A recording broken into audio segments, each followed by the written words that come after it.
सात संगत जी को राधा स्वामी जी, आज मैं अपने गुरु पर अटूट विश्वास रखने की रूहानियत भरी साखी सुनाने जा रही हूँ।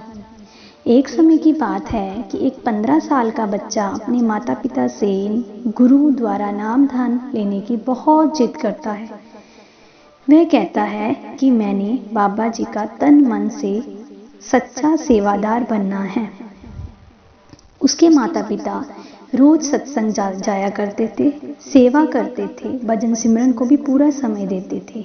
वह बच्चा ये सब देखता था, उसे बहुत आनंद मिलता था। वह सत्संग जाता था, सेवा करता था।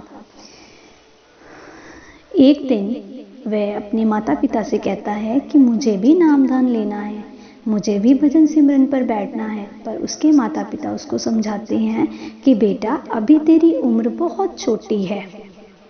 बाबा जी तुम्हें खुद ही सही वक्त पर बुला लेंगे और तुम्हें नामदान की बख्शीश जरूर करेंगे। तब तक तुम दिन प्रतिदिन हमारे साथ सेवा जाया करो, सत्संग सुना करो। यही बाबा जी का आदेश है। वह बच्चा समझ जाता है। वह उसी तरह से सेवा सत्संग पे जाया करता है। एक दिन स्कूल में उसे बहुत चक्कर आ जाता है। उसके नाक से लहू बहने लगता है। उसके माता पिता को बुलाया जाता है, उसे हॉस्पिटल लेकर जाया जाता है। कुछ समय पश्चात डॉक्टर उनको बताता है कि उन्हें घबराने की जरूरत नहीं है। वह 4-5 दिन की दवाई लेकर अपने बच्चे को अपने साथ कर ले जा सकते हैं। वह अपने बच्चे को घर ले आते हैं, 4-5 दिन की दवाई खिलाते हैं और वो बच्चा बिल्कुल ठीक हो जाता है। वह फिर से अपने माता पिता के साथ सत्संग जाता, सेवा करता। कुछ देर बाद फिर उसे उसी तरह से चक्कर आता है, खून बहने लगता है। अब डॉक्टर बताता है कि उसे पहले भी अटैक हुआ था, पर हमने बताया नहीं क्योंकि आप बहुत घबरा गए थे। उसे फिर से अटैक आया है। तो अब बात घबराने की है, पर आप अपने परमात्मा पर विश्वास रखिए, सब ठीक हो जाएगा। वह बाबा जी के फोटो के आगे सिर झुकाते हैं और जोर जोर से रोते हैं कि बाबा जी आपका बच्चा है, हमसे पहले वो आपका बच्चा है, अपनी दया मेहर करिए, उसे जल्दी से ठीक कर दीजिए।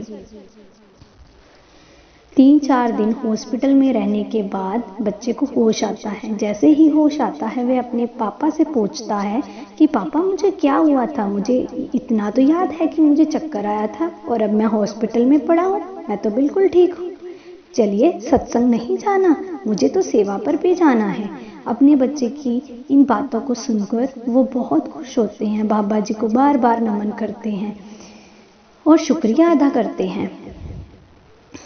फिर एक दिन वह बच्चा अपने पिताजी से जिद करता है कि मुझे ब्यास जाना है, सेवा करनी है, मेरा बहुत मन करता है, मुझे ब्यास जाना है, मुझे लेकर चलिए। पर उसके पिताजी कहते हैं मेरा तो काम है यहाँ पे, तो तुम ऐसे करो अपनी माताजी को अपने साथ ले जाओ। तो वह अपने माताजी के साथ ब्यास चले जाता है। वह रोज सेवा करता है, सत्संग सुनता है।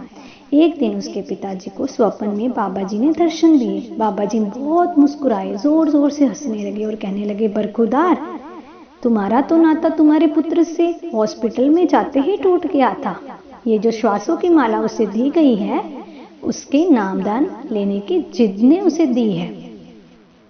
उसे नामदान जरूर मिलेगा। तुम उसे कभी भी ब्यास में आने के लिए मत रोकना और हो सके तो तुम भी जरूर आना। वह हड़बड़ाहट में उठता है और उसे चारों तरफ कुछ भी दिखाई नहीं देता। वह भजन सिमरन पर बैठ जाता है और बाबा जी को कहता है कि जरूर वह आपका बच्चा पहले है, मैं उसे कभी भी नहीं रोकूंगा, वो इसी तरह से सेवा पर जाया करेगा। कुछ महीनों बाद जब वो घर आता है, अपने पिताजी से मिलता है, तो उसके पिताजी बहुत खुश होते हैं कि हे भगवान, आपने अपने बच्चे पर मेहर की, इसी तरह मेहर बनाए रखना। इस तरह से हमें इस साखी से ये सीख मिलती है कि हमें भी अपने गुरु पर अटूट विश्वास रखना चाहिए। हमें किसी भी परिस्थिति में नहीं घबराना चाहिए। इसी तरह से अटूट विश्वास रखते हुए उस बच्चे को नामदान की बख्शीश भी होती है और वह नामदान पाकर बहुत खुश होता है, बहुत भजन सिमरन करता है।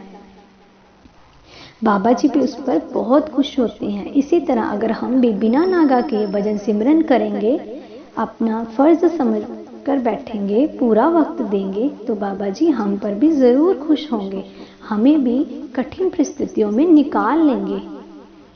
सो साथ संगत जी, राधा स्वामी जी, राधा स्वामी जी, राधा स्वामी जी।